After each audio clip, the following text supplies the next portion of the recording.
3장 전체 말씀입니다. 이사야 53장 1절부터 12절까지 말씀, 우리 말씀의 뜻을 생각하시면서 함께 한 목소리로 읽겠습니다. 우리가 전하는 것을 누가 믿었느냐? 여호와의 팔이 누구에게 나타났느냐?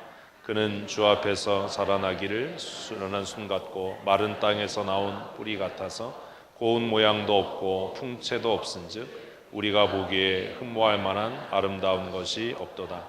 그는 멸시를 받아 사람들에게 버림을 받았으며 간고를 많이 겪었으며 질고를 아는 자라. 마치 사람들이 그에게서 얼굴을 가리는 것 같이 멸시를 당하였고 우리도 그를 귀히 여기지 아니하였도다. 그는 실로 우리의 질고를 지고 우리의 슬픔을 당하였거늘 우리는 생각하기를 그는 징벌을 받아 하나님께 맞으며 고난을 당한다 하였노라. 그가 찔림은 우리의 허물 때문이요 그가 상함은 우리의 죄악 때문이라. 그가 징계를 받음으로 우리는 평화를 누리고 그가 채찍에 맞음으로 우리는 나음을 받았도다. 우리는 다 양 같아서 그릇 행하여 각기 제 길로 갔거늘 여호와께서는 우리 모두의 죄악을 그에게 담당시키셨도다. 그가 곤욕을 당하여 괴로울 때에도 그의 입을 열지 아니하였으며 마치 도수장으로 끌려가는 어린 양과 털 깎는 자 앞에서 잠잠한 양같이 그의 입을 열지 아니하였도다. 그는 곤욕과 신문을 당하고 끌려갔으나 그 세대 중에 누가 생각하기를 그가 살아있는 자들의 땅에서 끊어짐은 마땅히 형벌받을 내 백성의 허물 때문이라 하였으리요. 그는 강포를 행하지 아니하였고 그의 입에 거짓이 없었으나 그의 무덤이 악인들과 함께 있었으며 그가 죽은 후에 부자와 함께 있었도다. 여호와께서 그에게 상함을 받게 하시기를 원하사 질고를 당하게 하셨은즉 그의 영혼을 속건제물로 드리기에 이르면 그가 씨를 보게 되며 그의 날은 길 것이요 또 그의 손으로 여호와께서 기뻐하신 뜻을 성취하리로다. 그가 자기 영혼에 수고한 것을 보고 만족하게 여길 것이라. 나의 의로운 종 자기 지식으로 많은 사람을 의롭게 하며 또 그들의 죄악을 친히 담당하리로다. 그러므로 내가 그에게 존귀한 자와 함께 목회하고 강한 자와 함께 탈취하는 것을 나누게 하리니 이는 그가 자기 영혼을 버려 사망에 이르게 하며 범죄자 중 하나로 헤아림을 받았음이라. 그러나 그가 많은 사람의 죄를 담당하며 범죄자를 위하여 기도하였느니라. 아멘. 우리가 잘 아는 것처럼 이사야는 예수님께서 이 땅에 구원자로 오시기 전에 그것도 1, 2년 전이 아니라 수십 년 전이 아니라 수백 년 전에 메시아의 오심을 예언했던 대예언서의 한 권입니다. 이사야 전체는 예수 그리스도의 초림을 통한 열방에 대한 하나님의 심판과 구원의 은혜를 기록합니다. 이사야 전체가 66권, 66장으로 되어 있어서 성경 전체의 작은 축소판이라고도 이야기합니다. 특별히 이사야 전체 말씀 중에 53장의 말씀은 우리가 읽은 대로 예수님의 고난에 대해서 자세하게 그 의미를 밝히는 그런 내용으로 되어 있습니다. 우리가 좀 빠르게 성경을 읽었는데 이렇게 빠르게 읽고 나면 잘 기억이 안 되지요. 제가 여러 번 거듭 부탁드리는데 예배 한 30분 전에는 오셔서 본문 말씀을 한번 읽어보셔야 돼요.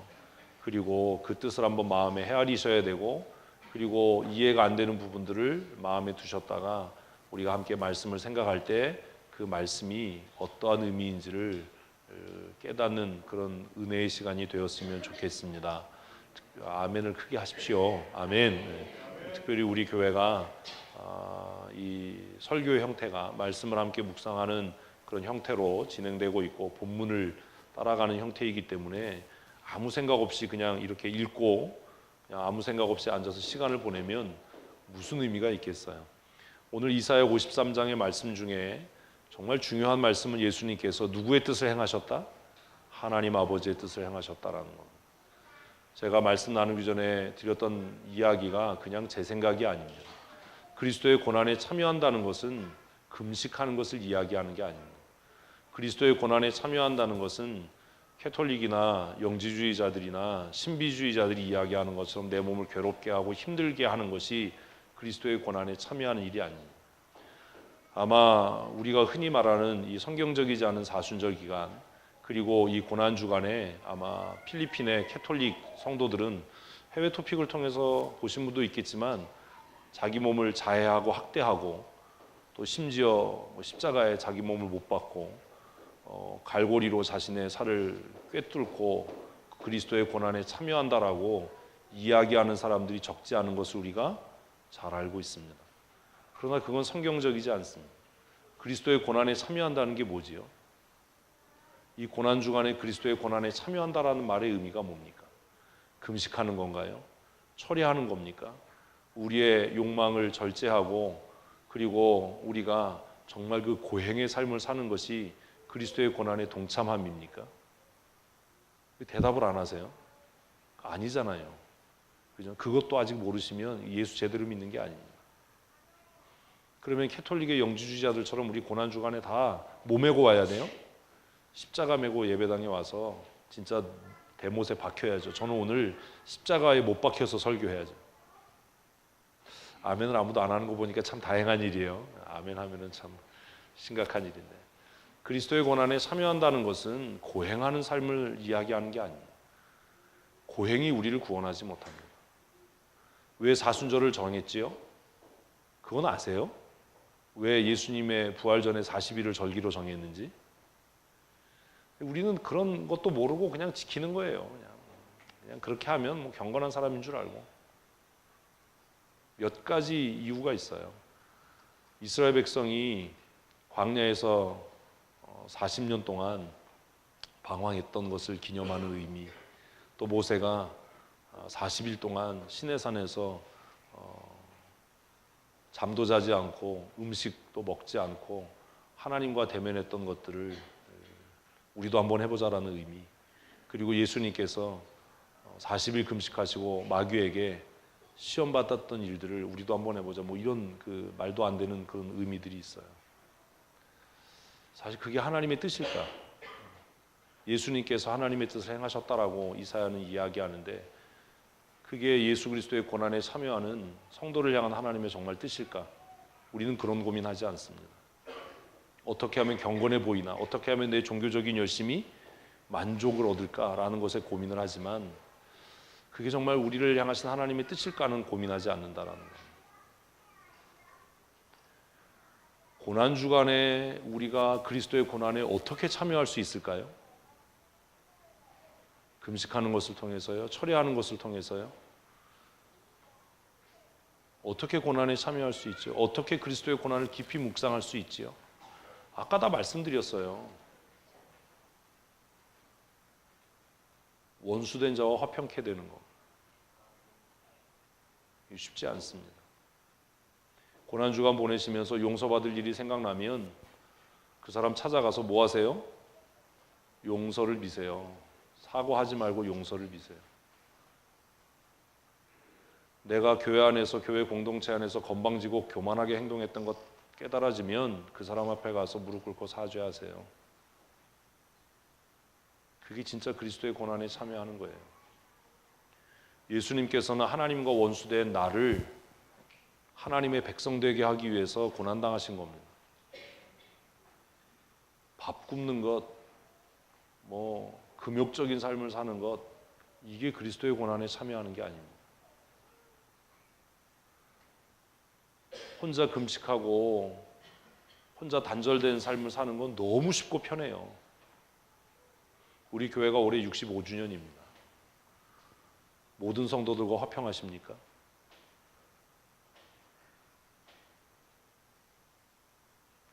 모든 성도들을 여러분보다 더 귀하게 여기십니까? 교회 사역자로 내 가정이나 내 아내나 내 자녀보다 하나님의 교회를 더 귀하게 여기십니까?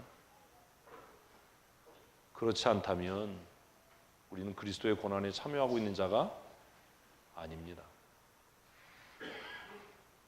이번 한 주간 나를 향하신 하나님의 뜻이 무엇인지 깊이 생각하고 깨달아서 원수된 자와 화목하십시오. 불편한 사람과의 관계를 개선하십시오. 괜히 쓸데없이 밥 굶는 일 하지 말고 불편한 사람 만나서 식사 한번 같이 하고, 그동안 내가 서운하게 한 것 있으면 용서해달라고 용서를 구하시고 관계를 회복하십시오. 그게 진짜 그리스도의 고난에 동참하는 일입니다. 형제를 미워하지 마시고, 교회의 다툼과 분열을 조장하지 마시고, 교회 하나됨과 연합과 일치를 위해서 스스로 십자가 지는, 우리가 십자가를 어떻게 질 수 있겠어요? 우리 지금 읽었는데 예수님의 고난을 이사야는 뭐라고 얘기하냐면, 털 깎는 자 앞에 무엇처럼, 양처럼 뭐 하지 않았다? 말하지 않았다. 이 무슨 얘기인지 아세요? 우리 억울한 일 당하면 대본에 불러서 따지고 캐지요. 그런 짓 하지 말라는 거예요. 그리스도의 고난에 참여하는 자라면, 억울한 일 만나면 어떻게 하라고요? 그냥 감당하는 거예요. 그걸 만나가지고 뭐 네가 잘했냐 내가 잘했냐 따지면 그 사람은 그리스도의 고난의 의미를 모르는 사람입니다. 도수장에 끌려가는 어린 양처럼 예수님께서 입을 굳게 다무시고 시비를 가리지 않고 따지지 않았던 것처럼, 가끔 우리 교회 안에서 그럴 때 있잖아요. 억울한 일 만나면 여러분 어떻게 하십니까? 당장 쫓아가서 따지시지요? 네가 옳으냐 내가 옳으냐 캐시지요? 그리스도의 고난에 참여한다는 건, 그게 내가 감당해야 될 몫이라면 어떻게 하는 것? 감당하는 거예요. 누가 여러분 무시하면 그냥 무시당하세요. 그거 뭐 내가 뭐 잘났다고 할 만큼 그렇게 잘난 사람 우리 교회 없잖아요. 잘나신 분이 있나 보네. 그럼 그렇게 계속 사세요. 누가 무시하면 그냥 뭐 하면 된다고요? 무시 당해주면 돼요. 같이 무시하지 말고, 그거 만나가지고 뭐 네가 잘나냐 내가 잘나냐 따져봐야 무슨 유익이 있겠어요. 억울하게 누명 쓰면 그냥 뭐 하라고요? 견디세요. 그러면 내게 유익이에요. 아멘. 뭐 변명하고 해명하고 그걸 뭐 그렇게 해서 무슨 유익이 있습니까?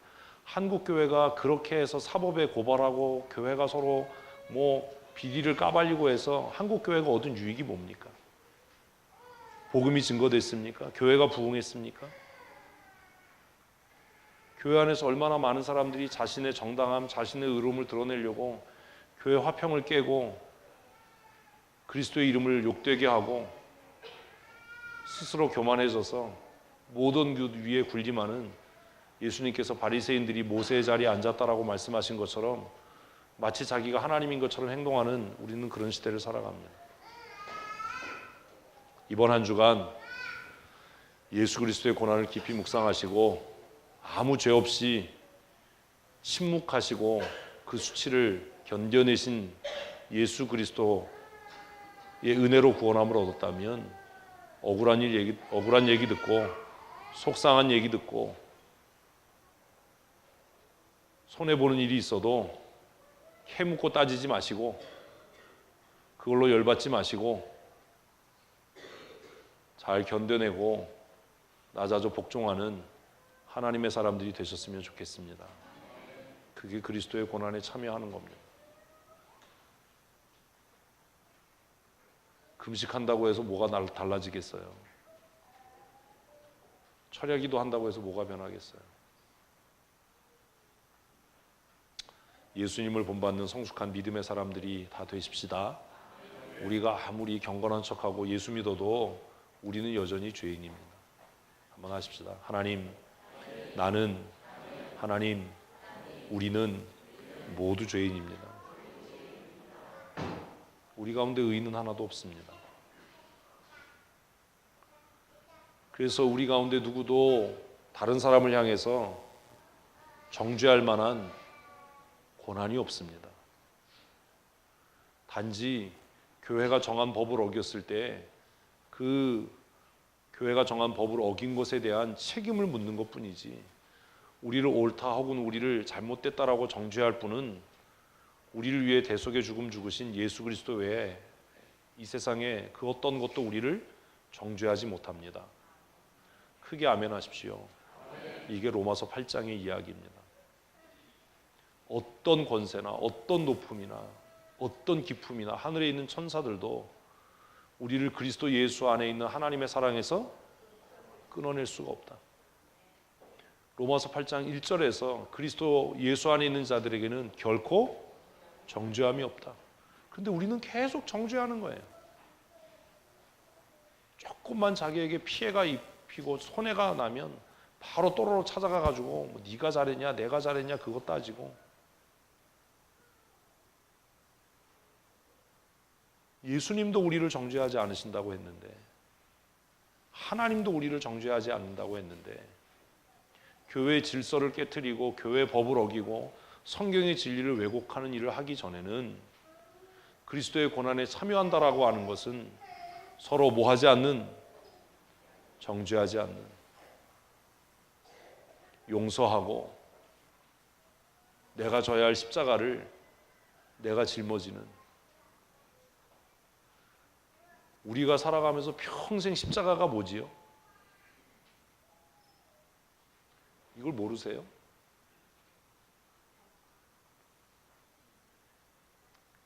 우리가 져야 할 평생 십자가가 뭐지요? 결혼한 사람은 여러분의 배우자예요. 그 적용도 안 되는 소리는 좀 하지 마세요. 내 평생 십자가가 뭐라고요? 배우자예요. 제가 제 아내에게 당신이 내 평생 십자가니까 되게 기분 나빠하더라고요.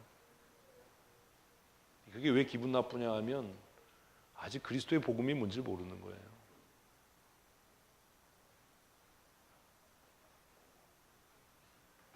부모의 평생 십자가는 뭐지요? 이제 아세요? 자식이. 목사의 평생 십자가는 뭐예요? 사모예요. 저는 여러분의 십자가를 평생 안 질 거예요. 은퇴하면 끝이에요.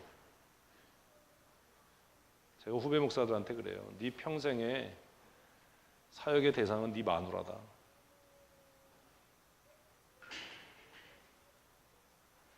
목사의 십자가는 성도와 교회입니다. 그러면 장로의 십자가는 뭡니까?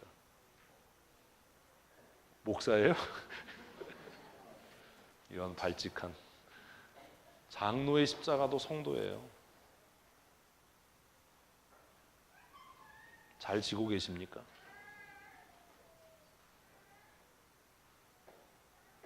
집사의 십자가는 뭐지요?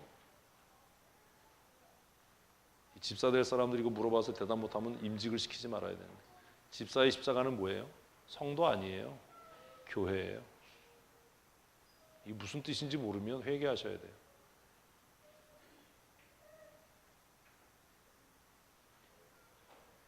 우리는 예수 믿고도 죄인이고 예수 믿기 전에도 죄인입니다. 예수 믿었다고 해서 의로운 사람이 되는 게 아닙니다. 우리는 평생 내 자신의 십자가를 지고 사는 사람입니다. 아까 평생 십자가가 뭐냐? 아무도 대답 못했는데 내 평생 십자가는 뭐예요? 내 더러운 성격이에요. 그 꼴량한 자존심이고 아는 것도 쥐뿔없으면서 잘난 척하는 교만이에요.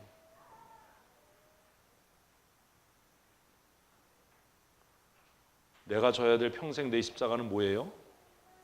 나 자신이에요. 그것을 바울 사도는 근사한 말로 날마다 나는 누구와 싸워요? 내 자신과 싸운다. 이렇게 얘기하면 아는데 성경이 전혀 적용이 안 되는 거예요. 날마다 나를 쳐서 복종시켜 나간다. 뭐 한다는 얘기예요? 내가 내 십자가다. 그 얘기한 거 아닙니까?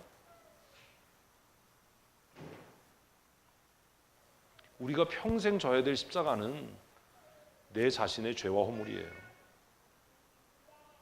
아까 고백한 것처럼 하나님 나는 뭐라고요? 죄인입니다. 우리는 죄인입니다. 누구에 대해서 잘잘못을 얘기하고 따질 만한 그런 인물들이 못 됩니다. 근데 우리가 얼마나 교만하냐 하면 교회 안에서 맨날 남 탓하는 거예요. 맨날 누가 잘못했다는 거예요. 누가 잘못한 게 아니에요. 내가 잘못한 거예요. 내가 내 역할 안 한 거예요. 내가 내 역할 안 해서 다른 사람이 내 역할을 해준 게 그게 그 사람의 죄입니까? 내 죄입니까?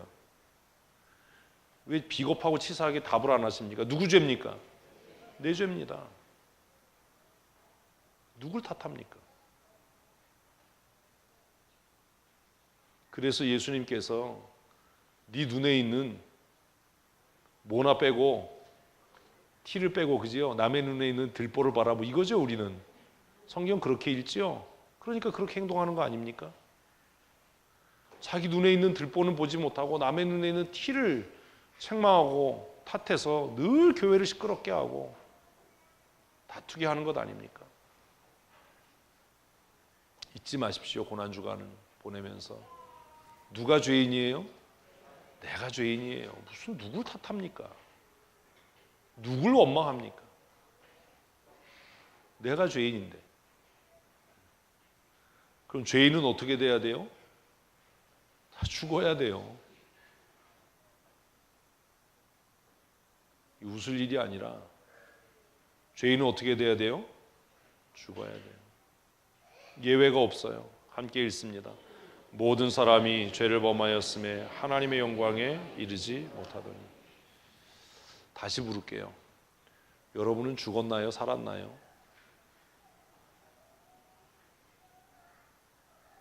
이 얘기도 제가 우리 교회에서 수십 번 했어요. 예수 믿는다는 건 뭐지요?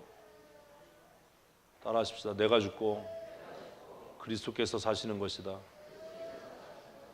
여러분 지금 다 거짓말한 겁니다.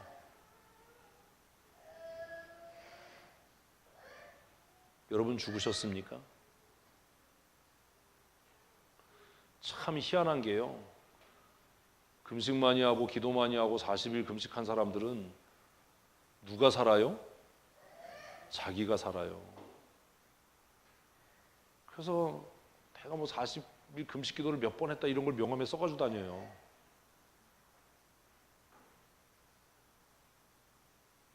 금식 왜 하지요?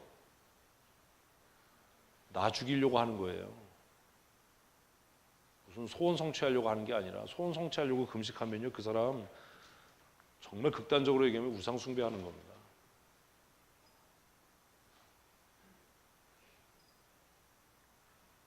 여러분 우리 조금 아까 찬양했습니다. 내가 그리스도와 함께 십자가에 못 박혔나니. 조금 미안한 얘기지만 저는 우리 교회에서 그런 사람을 별로 보질 못했어요. 여러분이 정말로 그리스도와 함께 십자가에 못 박혀 산다면 다투고 싸울 일도 없고 갈등할 일도 없고 경쟁할 일도 없습니다.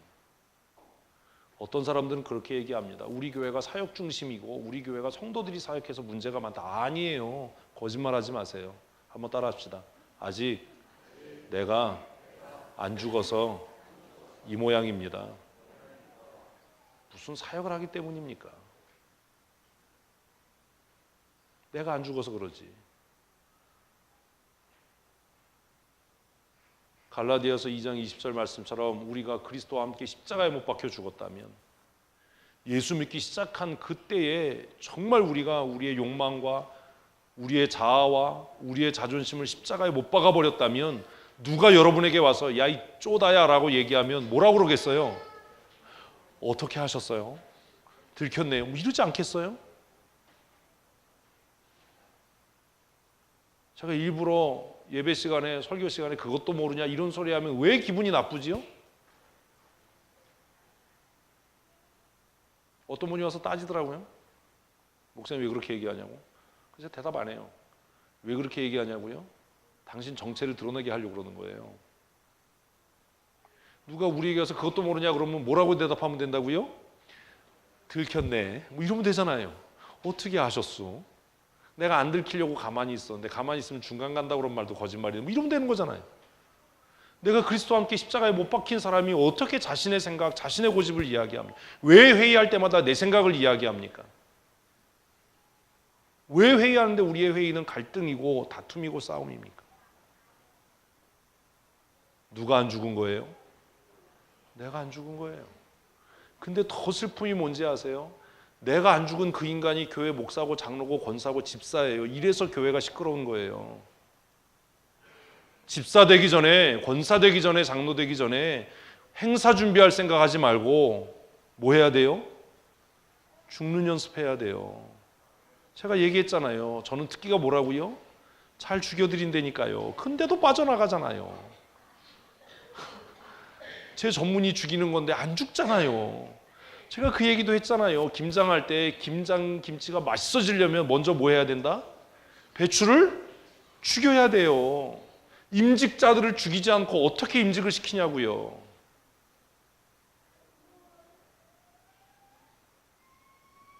모이기만 하면 인간 냄새가 나고 모이기만 하면 죄성이 드러나는데 어떻게 교회가 하나 될 수 있어요?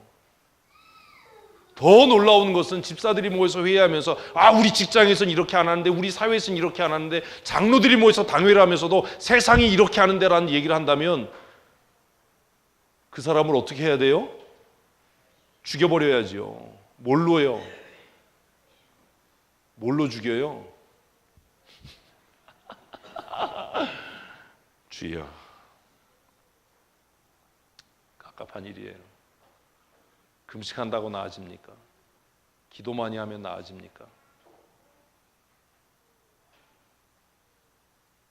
어떤 분이 내가 이렇게 열심히 기도한다, 기도 노트 갖고 와서 따지더라고요.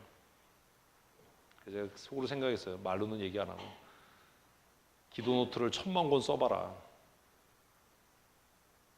내가 안 죽는데 무슨 의미가 있냐?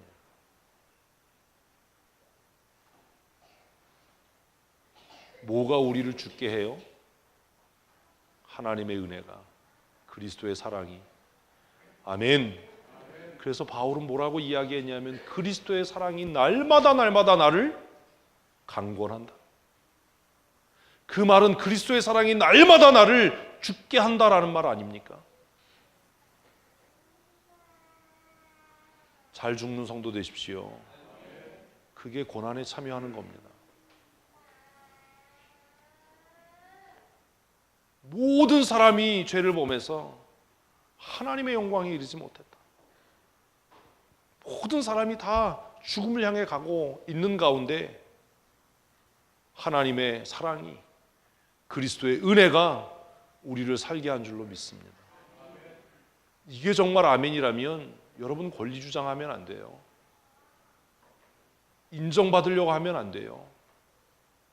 인정해주는 사람이 내 편이고 좋은 사람이 아니라 나를 어떻게 해주는 사람이, 죽여주는 사람이 은혜예요. 근데 지금은 아멘 하는데 여러분 자꾸 덤비잖아요. 저한테 가끔 가다가 누군지는 모르는데 이렇게 동영상을 추천해 주는 분이 있는데 그분이 어떤 동영상을 보내주냐면 코브라를 키우는데요. 나 그 사람 진짜 막 뱀이 막 득실득실해. 그래서 뱀을 이렇게 손으로 집어서 코브라를, 별로 안 놀라시네요. 넣어요. 근데 코브라 한 마리가 뒤에 와서 물으려고 그러니까 그분이 뒤돌아서니 어떻게 하는지 아세요? 딱 때리더라고. 그러니까 얘가 한 대 맞고 그냥 깨갱하고 뒤돌아서 가더라고요. 그래서 내가 저걸 목회에 적용을 아주 그냥. 이 시대는 어떤 목사가 인기 있는 목사입니까? 막 칭찬해주고 인정해주고 웃겨주고 위로해주는. 그런데 예수님의 3년 사역을 보면 예수님은 계속해서 뭐 하셨어요? 아주 그냥 죽여주는 거예요. 그냥. 하다가 안 되니까 마태복음 23장에 아주 그냥 저주를 선포하잖아요. 화 있을진저 너희 서기관들과 바리새인들이요. 그 말씀을 아침마다 큐티하면서도 우리는 얼마나 완악하고 강팍하길래 깨닫지 못하는 겁니까? 옆 사람에게 한번 하십시다. 구박해줘서 감사합니다.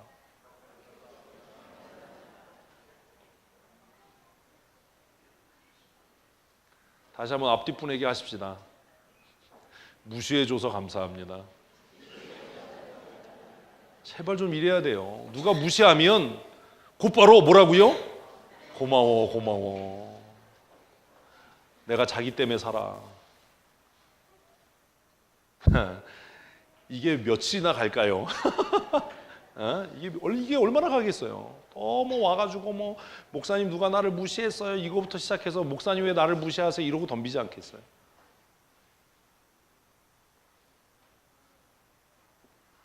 그리스도의 고난에 참여한다라고 하는 것은 날마다 나는 죽고 내 안에 그리스도께서 사시는 삶을 사는 겁니다. 임직을 앞두고 있는 임직자 여러분, 임직하기 전에 빨리 여러분을 스스로 십자가에 못 박으십시오. 그러지 않으면 제가 못 박습니다. 제가 여러분을 못 박기 시작하면 많이 아플 겁니다. 그게 너무 아파서 못 견디고 뛰쳐나가는 사람들이 우리 교회에 있는 겁니다. 제가 왜 그렇게 모질게 하겠어요? 스스로 알아서 죽으라고 얘기하는데 뭐 하지 않으니까, 안 죽으니까, 안 죽으려고 하니까, 안 죽으려고 하니까 주도권 싸움을 하고, 안 죽으려고 하니까 자기가 주인 행세하려고 하고, 인정받고 싶어 하니까 경쟁하는 것 아닙니까? 문제는 안 죽은 나 때문에 생기는 거예요. 누구 때문에 생기는 게 아니에요. 누구 탓하지 마세요. 고난주간 한 주간을 시작하면서 예수님께서 스스로를 낮추시고 스스로를 내주셔서 대속의 죽음을 기쁘게 감당하신 것처럼 여러분 괜히 쓸데없이 금식하고 얼굴 흉측하게 만들고 인상 쓰지 말고 그리스도와 함께 나를 십자가에 못 박는 내 자존심을 다 포기하고 내 오만함과 교만함을 다 토해버리는 그런 한 주간의 삶을 사셨으면 좋겠습니다. 우리 자존심 싸움하지 마십시다. 경쟁하지 맙시다. 누가 무시하면 뭐라고요? 감사합니다.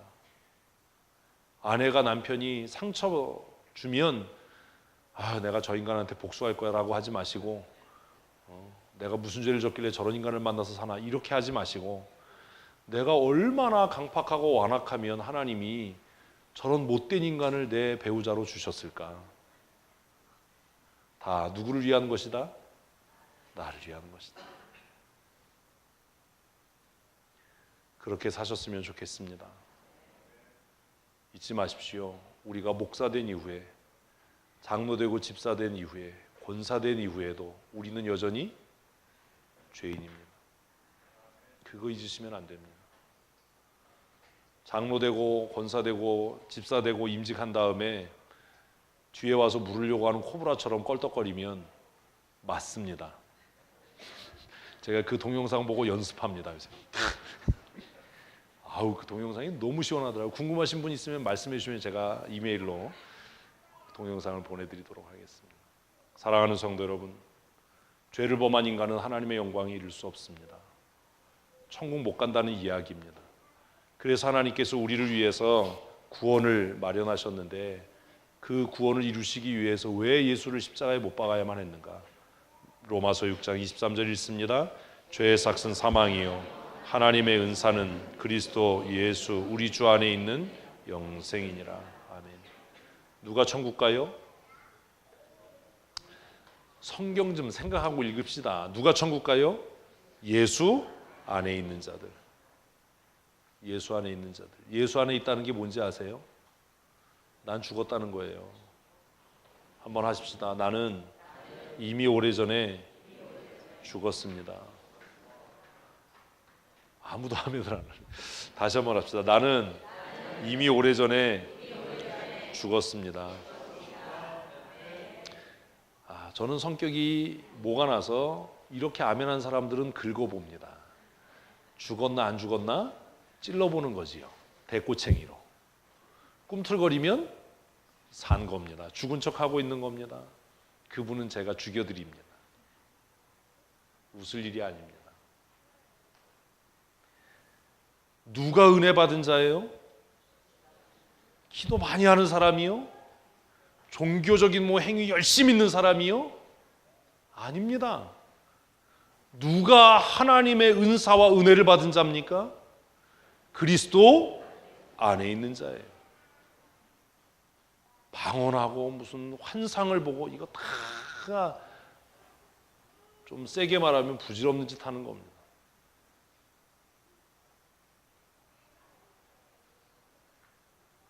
하나님의 은사는 왜 바울 사도는 로마서를 기록하면서 죄의 삭은 사망이요 그리고 하나님의 은사라는 단어를 썼을까요? 여기다가 은사라는 단어보다 뭐가 더 어울릴 것 같아요? 은혜가 더 어울릴 것 같지 않습니까? 은사하면 무엇을 연상하지요? 성령의 선물, 연상도 안 되는군요. 성령 충만의 결과. 성령께서 오셔서 우리에게 각에게 은사를 주신다라고 성경은 이야기하고 있으니까 성령 충만함의 결과, 성령께서 오셔서 성도들에게 각각 나눠주시는 그 은혜의 선물, 그것을 성경은 보편적으로 뭐라고 이야기하는데 은사라고 이야기하는데 왜 여기에 바울은 은사라고 썼을까? 바울이 은사에 대해서 몰랐기 때문입니까? 아닙니다. 고린도서 읽어보세요. 진짜 은사는 뭐라는 거예요? 그리스도 안에 있는 거예요. 그것을 바울 사도는 가장 큰 은사를 사모해라 라고 고린도전서 12장에서 선포하고 고린도전서 13장에서 그래서 뭘 얘기하는 겁니까? 가장 큰 은사는 뭐다? 사랑 안에 거하는 거다. 그게 무슨 남녀 간의 사랑, 부부 간의 사랑을 이야기하는 게 아닙니다. 가장 큰 은사는 어디 안에 있는 것? 그리스도 예수 안에 거하는 거예요.